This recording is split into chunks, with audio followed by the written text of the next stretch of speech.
Hey everybody, welcome to the Leader Lab. This is Leadership Shorts, quick thoughts to help you level up your leadership. My name is Chad Wright. I'm the founder of Forward Partners. I am joined by my partner in podcasting, Emily Gray Steele. Emily, tell us what we're talking about today. Today we have a quote. We have a quote. We do. It's a good one. Silence frustrates and confuses people. Better to communicate early and often. Said by James Clear. And that quote is clear. Like it is. There's some clarity to that, right? Mm-hmm. And this is, I think, the source of so much discord in organizations. Mm-hmm. Silence. We don't communicate particularly well. We don't always want to communicate. We don't always have things to communicate. Yeah, intended and unintended. Sometimes we don't think about it and it just happened. We don't say something, or sometimes we're like, oh, there's no way. Yeah. But the piece I want to zero in on is the frustrates and confuses people. Mm-hmm. That's what I see over and over and over again is we made a choice, but then we're not communicating the choice, and people are upset. They don't know why it was made. They don't know the thinking behind it. Yeah. They don't understand why it's good or not. And that confuses them, and it creates this lack of alignment where rather than all of us moving in the same direction together, we are all now moving in different directions. All our own interpretations of whatever happened. We feel different things. We're experiencing everything differently because there is no lack of clarity, or there is no clarity. Yeah. That lack of clarity creates that lack of alignment. And so ultimately the goal of communication is clarity. And I think this is where we go wrong on a lot of this. We think the goal of communication often is not clarity, it's to check the box and say we communicated. Mm-hmm. And that creates so many problems, right? Because it is, well, I sent you the email. You didn't read my email? I sent you 3 emails. I sent you 3 emails. Man, we were wrestling with this with an organization the other day. And it goes to what we say a lot, which is email is a tool, communication is a process. Yeah. And I had a client I was working with, and he spoke to this idea as well. His version was an email sent is not an email read. That's and I just so like accurate. It is. Because if the goal is clarity. Well, not even just read. An email sent is not an email that's been comprehended. You have not actually 100%. ingested that information. It's just kind of. And an email is a tool that can provide some clarity, but doesn't always. Mm-hmm. And so when you think about communication as a process, if the goal is clarity, we have to communicate in different ways. Yeah. It is not enough to say, well, I sent the email. I sent you a text. We have to do a variety of different things because they're all good in certain ways and they're all bad in certain ways. Well, and this goes back to the last episode about personality. And so, everyone has a different filter that their information has to go through. Yes. And so if you send it one way, it's not going to get through that person's filter necessarily, or they're going to not receive it the way you intended, or whatever that is. Yeah. And so knowing what those filters are and being able to be like, okay, I'm going to communicate in a lot of different ways so that this is heard. Yes, to make sure that clarity is actually there. Yeah. And I think that is where we go wrong often of just, I'm checking the box, but it is worth slowing down. It is worth saying, who am I communicating with? How am I reaching them? We ran into this with an organization the other day where they were making a big change to their uniforms. Mm-hmm. And they sent out an email and said, here's the process we're going to use. Send us your ideas and we'll pick one. And then they sent out a reminder email. And then they unveiled the new one.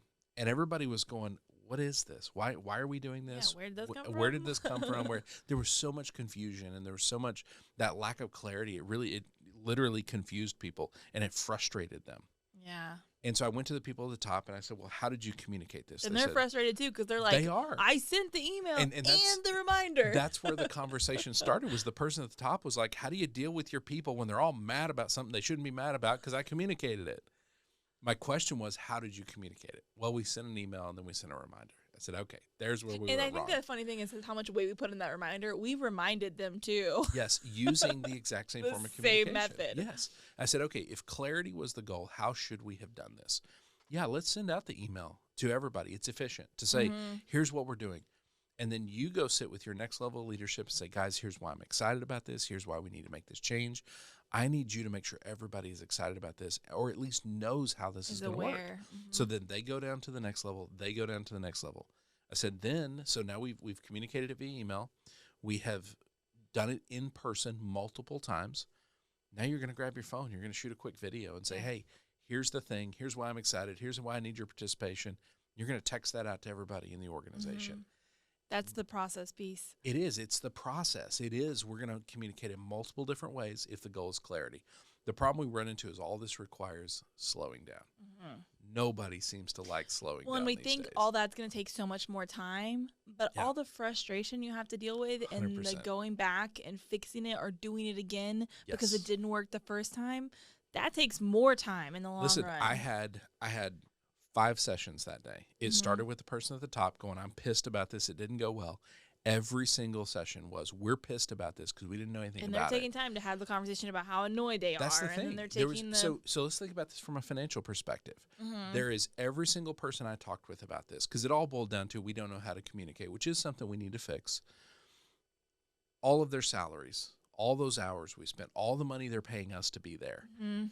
You can literally put a dollar figure to this and say our lack of clarity has now cost us this many thousands, and it would be in the thousands of dollars Yeah.